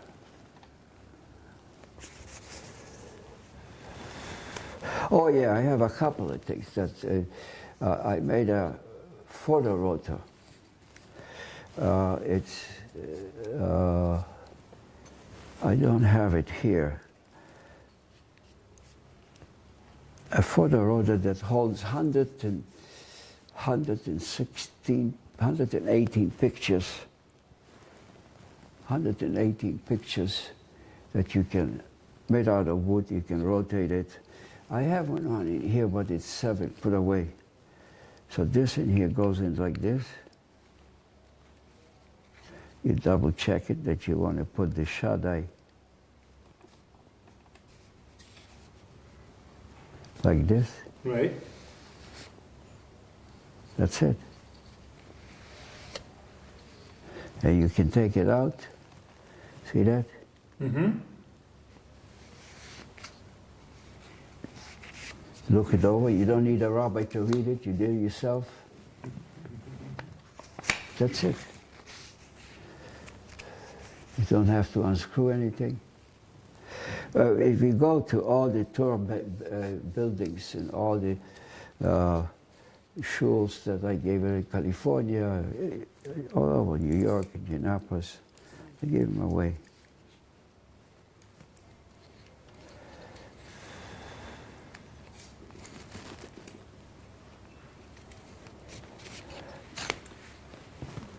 That's it. Beautiful, beautiful, brilliant. But this you should have. If I don't have cloths. No, I have cloths. First of all, I can take the cloth out of the mezuzah I have up and change it. Yeah, so you can put it in. Yeah, right, right. And just screw it on. Yeah. I don't know whether you have wood frames made out of wood. The frames.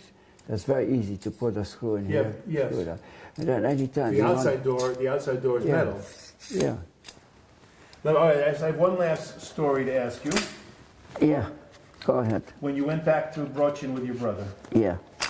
That was a very emotional to me. I don't know if I told you this story. You did not tell me the story. What made you decide to go? What? What made you decide to go? Well, we wanted to put up a big mitzvah. You see it in the picture. Yes. Did you see it? Yes. But it's not in Brochin. It's between Brochin and Stanislav, which is this big city. Today it's called Ivano-Frankovsk. And my brother wanted to put it up. We had a list of names from our shtetl. I still have it, that we knew every individual. I knew, my brother is younger than I am, but every individual, every mishpocha I knew. You said about 2,500 people, the Jews in the town. Not Jews, just Total. total. Might be 1/3 Jews. And I have the list. The Rosenzweigs, all kind of people. Only 50 survived. Via Siberian, we know a lot of stuff, what happened.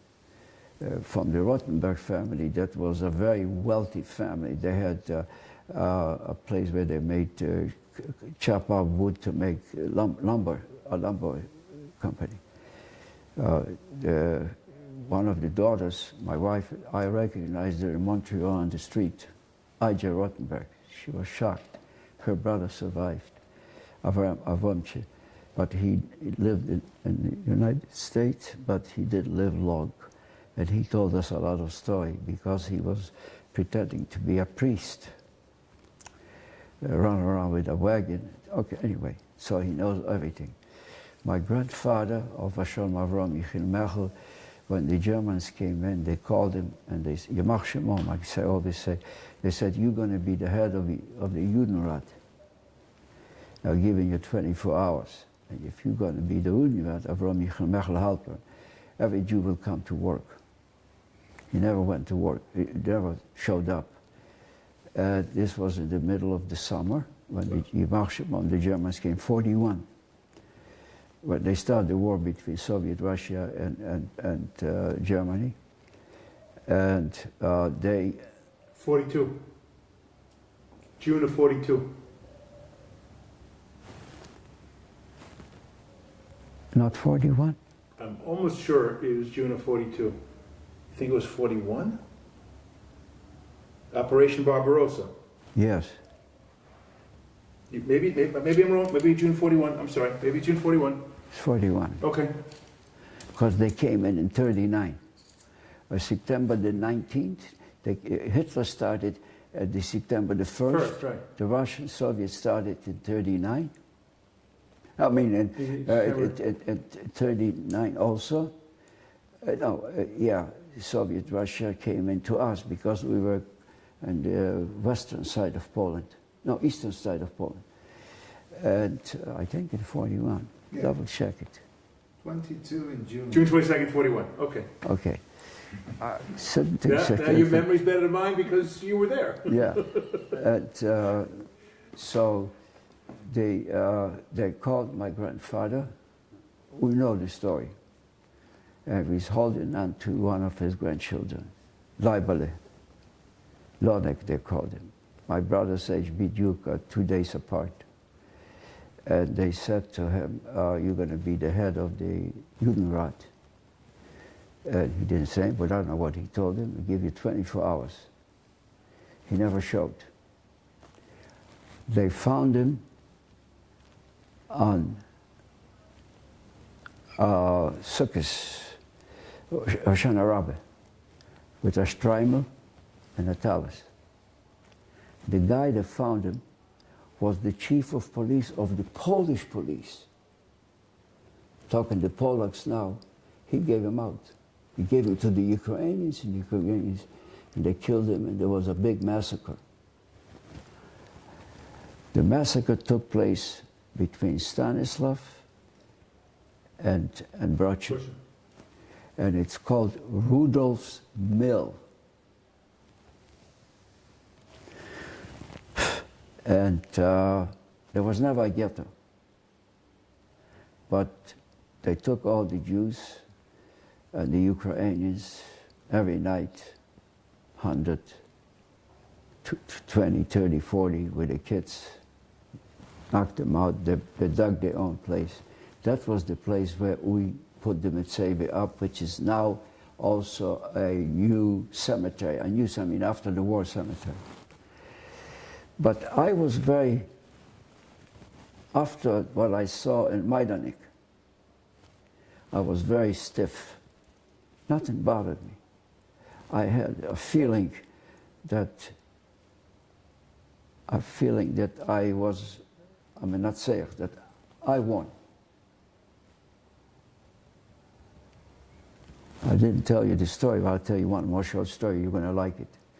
That I was the guy that I won with the help of the Rebbeinu Shlomo, with my father and mother, because they saved Jews' life. My mother, father, I don't think I tell in the book. I can write another book. How my mother and father saved Jews. Saved Jews. 4 brothers still lived with us day in, day out for years. And one made it to Israel, lived in Beersheba. He's not alive anymore, Shlomi. And when we go to Beersheba, the biggest Prasnik in Russian, they call it, the biggest party they make on the street. They shut the streets down, they play music, and they eat and dance. It's a big mishpucha.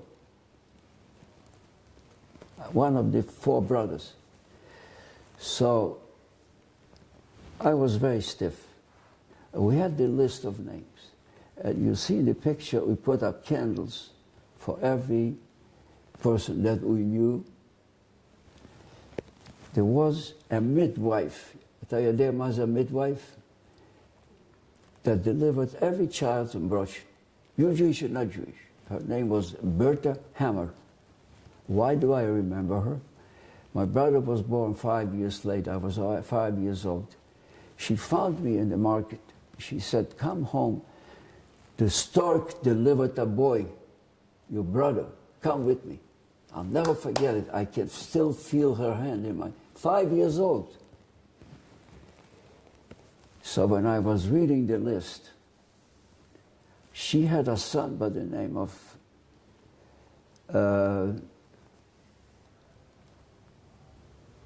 Gershon Hammer. I'll never forget it. It was a barber, her son. The guy that she delivered killed her. The Shegitz, the Polak, killed her. We know that for a fact. So the Polacks now. So that broke me up. When I was lighting the candles, and I mentioned her name, it turns out I had to say her name, and I knew the story. That broke me up. First time, broke me up. So what I'm trying to say is, it's Netzach. You have to be strong. We got massacred. When I told Majdanek, the French people, the Belgian people, can't read Yiddish, they went crazy. I can't read Yiddish, I can't read Yiddish, I can't read Yiddish. I was the only Polak there in a Polish uniform. So what I'm trying to say is that you have to have a certain koyach to survive. But my mother and my father dedicated their life to save Jews. It's not in the book. It's a lot. And you've carried on that legacy. That's it. I mean, the Hasten Academy in Indianapolis. I mean, you built the Jewish community of Indianapolis. That's right. And it cost millions of dollars. I'm sure it did. But it's a beautiful place. Sure, there are 153 kids this year. And every child gets to come to Israel for a whole month. And you know who our principal is? Rabbi Wein's daughter, Miriam. She's the principal of our Whose school. daughter? Rabbi Beryl Wein. Oh, Barrow Wine, yes. You know who he is. Yes, of course. His daughter is our principal. Brilliant woman. Brilliant. But what I want to say is, I'll tell you one more story you're going to get a kick out of it. When we wound up in Kazakhstan, there was a factory there in Algar, still there, the city's still there, that was producing, they were doing a sulfuric acid plant. They were making from sulfur parts that they put in the batteries, and they were also making opium. I didn't know that, but I found out later. And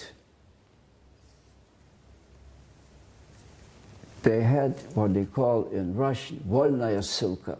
Stalin used to pick up people that he didn't like and send them to slave labor, not slave labor, but they just went to Siberia. Yeah, well, not Siberia, it was in Kazakhstan. Gulag. Oh, Yeah. good. So, so if you didn't follow Stalin's routine, somehow or other they would catch you and put you somewhere where you did slave work, but not like the Hitler, Yamar Shimon, but you were able to work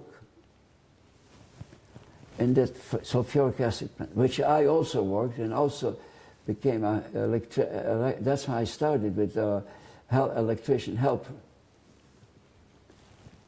One day, I was still there before I went into the Polish army. A woman shows up from Tashkent, all the way from Tashkent, to my parents' house, knocks on the door, comes in, and she said, "We need your help."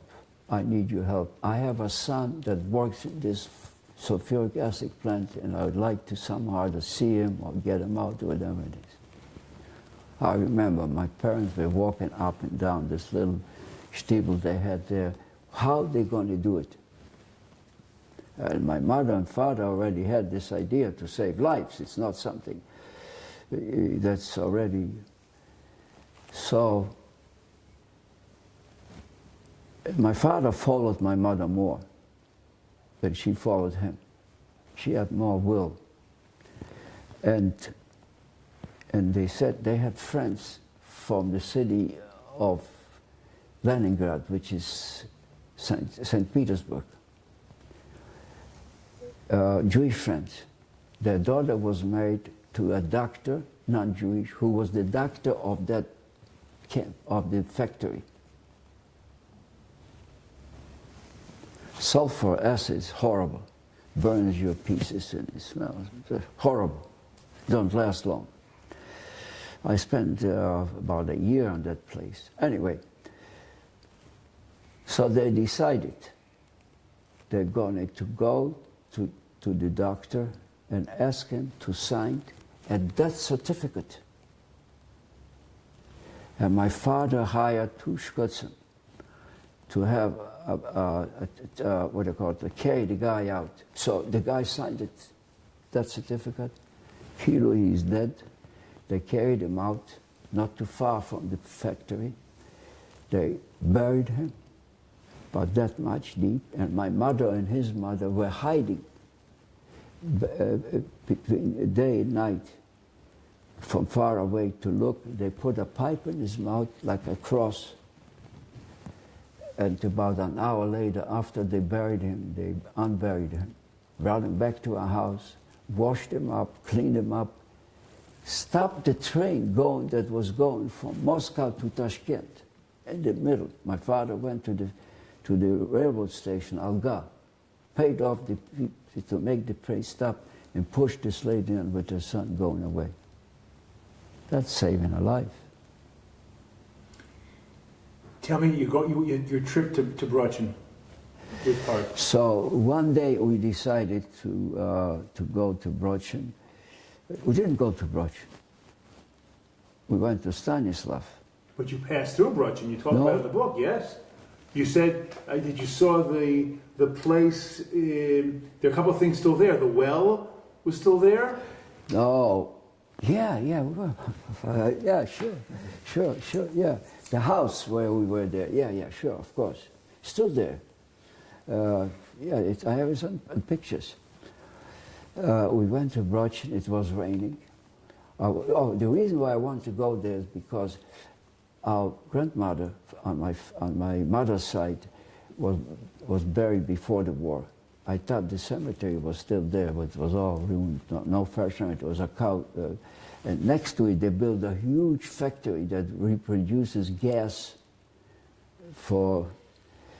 and I recognized the house where the little house where the guy was the grave digger, little house. And I recognized, you know where the banya is? Banya? Banya. It's the mikveh. Yeah. Yeah. And it was a sign there. From far away, I saw the banya still there. I didn't go inside. But the shields and the shuls were all behind that same area. And today there was something for officers, who knows, Ukrainians maybe. So we stayed there, not even a night. We went to Stanislav. No, we went to Stanislav. We didn't stay. Hart didn't want to get out of the car. He was very emotional about it. Yeah. Very emotional about it. He was too young to remember. Well, this was his second trip. He went the first time with his son, with Joshua earlier, a few years earlier. And he didn't want to go out. And I walked around looking, trying to find somebody that knew us. Actually, eventually, the mayor wrote us a letter. He wanted to convert this book to Ukrainian. I'm sure. Anyway, so we wound up in Stanislav and Ivano-Frankivsk. We stayed there for one night. And the guy that took us there, is a local guy from Chabad. He has a big yeshiva here in Yerushalayim. Forgot his name. I'll think of his name. Anyway, he flew with us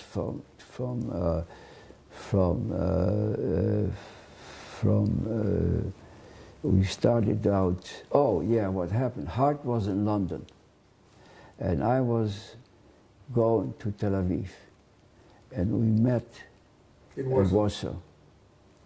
When we saw each other from far away, we started yelling, Hart, Mark, like this loud. And then together we took a car and all kind of stuff that we went to. And you hadn't been there in 60 years? I've never been there, no. But by the way, it was dramatically changed. The streets after 60 years, I would think. Yeah, dramatically changed. And I wanted to go into the place where they had the office. It was locked already. And I found one guy, Ukrainian guy, he was too old, too young to remember anything. So remember, it was all mixed up, no Jews there. But what's interesting is, somehow or other, the mayor of the city found out about this book. And he sent us a letter. One of our girls was originally from Ukraine. She was able to, Lana Friedman. She still works for us, not for us, but for the school. She's from Ukraine. She's an accountant. She interpreted the letter. He wanted to give us, he wanted to say, we're going to cost you $300 only to interpret this book to Ukraine. Translate. Yeah. I get involved. You have to leave? Soon, very soon. Looking back on a life, 90 years. Yeah, I want to tell you, remember that saving a Jewish life, there's a big encyclopedia saying how Jews save Jews.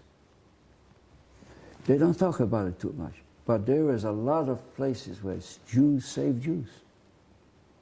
Yes. And that to me was very important. Go ahead, what's your question?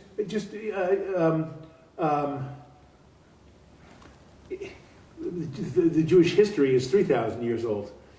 But in your lifetime, in the 20th century, now the 21st century, what would you say is the biggest accomplishment of the Jewish people? Obviously, establishing the state of Israel. Very obvious.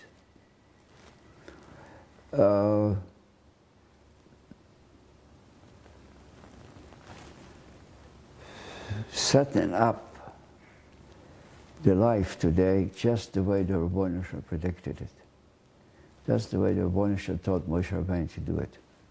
With Biduk, I see it day in, day out. And I love to hear people talk about it. And I like to, that the way the Nevi'im spoke about the Rebbeinu Shalom, the way the Nevi'im spoke about what will happen to the Jews. Eichu, for example. You know what Eichu is, you know.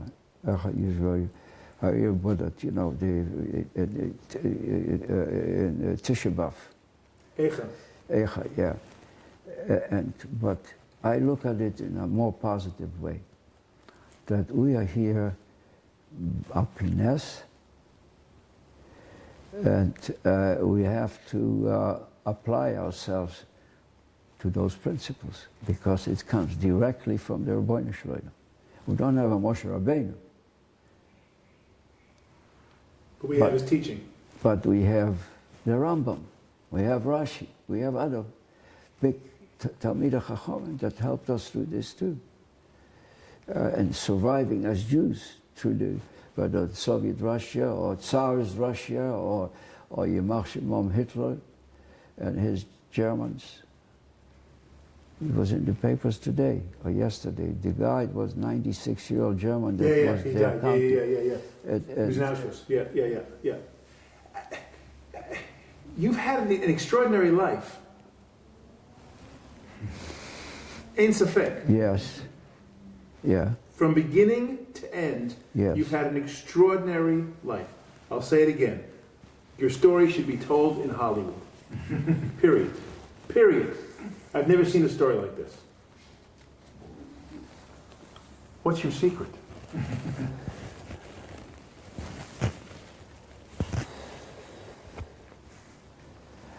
don't think I keep it a secret. I enjoy it. Last night there were two girls here sitting, writing. They had to find somebody that survived certain things. They have to write a story for their. They were here and sitting. So, I spoke in shul about the Polacks, right here in our shul. Ahalari. There was kids there, both that are in the military, or finished military, boys and girls, a big group, about 120 kids. Friday night after davening, after stayed up very late, I showed them the package of the Pringles also, the flexible straw. I told them about whether they remembered their military name. Very few. Their military name? The Israeli military name. Israeli military numbers. Numbers. Teisha Arba Sheva Shtayim Achat. Never forget it. So this was very interesting. They wanted to hear what the Polacks have done. They're trying to whitewash themselves. Doesn't work. Doesn't work. Maybe I say, I'm not sure I say it in the book. One day the Polacks did something like this. By the way, I don't have it with me, I should bring it one of these days. There are 2 medals from the Polish army. They sent it to me 10 years ago with a title Porucznik, which is an officer title. How did they know that you... They found out what happened. I find out later, I did some research. The previous president of Poland that got killed on an airplane accident, Kaczynski, came to visit Israel. And Menachem Begin used to be a soldier in the Polish army. Yes, yes. So they took him to the Moreshet Menachem Begin to show the museum. And in the museum they put out different placards, what the Jews did for Poland from 1500. Okay. And in one of the pictures was my book with a picture hanging. So in Polish uniform, they showed to the president of Poland a few years ago. So he said, "Who's this? You want to know who is this? Go to the library, to the store, you buy a book of his." Mark my words. Apparently somebody went there, and at that time, the ambassador of Poland was a woman to Israel. And one day I get a call. He says, "I'm General Tadeusz Niezgoda." I remember these names. I said, "What do you do?" He said, "I'm the head of the military, Polish military. We know what you did. I want you to come to the Polish army, to the officer school to tell them your Polish story." I started laughing. I thought it was a joke. He said, "It's not a joke. And we owe you something. We owe you 2 medals. Give me the address." I didn't bring it with me. Next time I'll bring it with me. 2 Polish medals, 1945, 43, 45. With a cross and the way they have the Polish stuff. Big medals, you know. I never went. I told them I'm not going. It's a separate story. I need to go to Poland to tell them the story. Let me show you this. I don't need it. I really didn't know. What am I going to tell them? You're a bunch of stupaks. You call me Žid.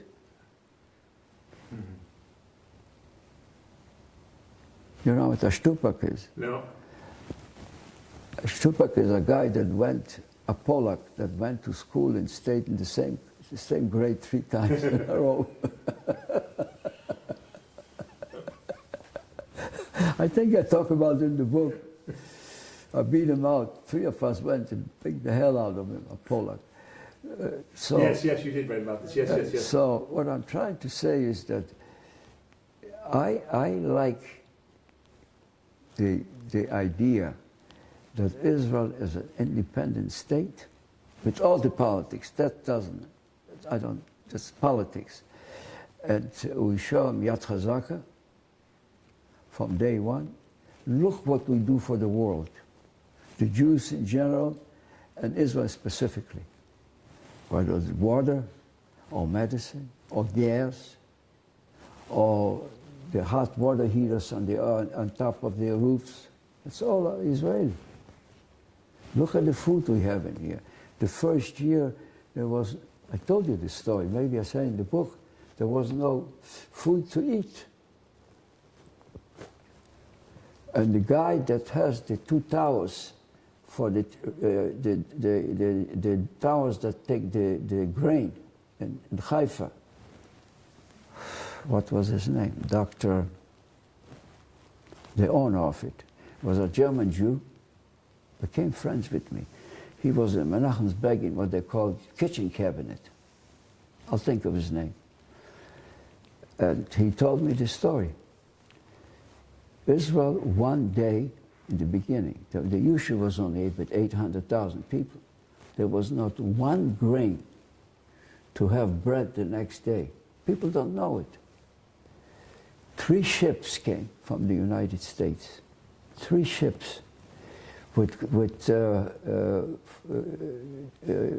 grain, wheat, to Haifa, and they said, we're not going to unload it until we get paid.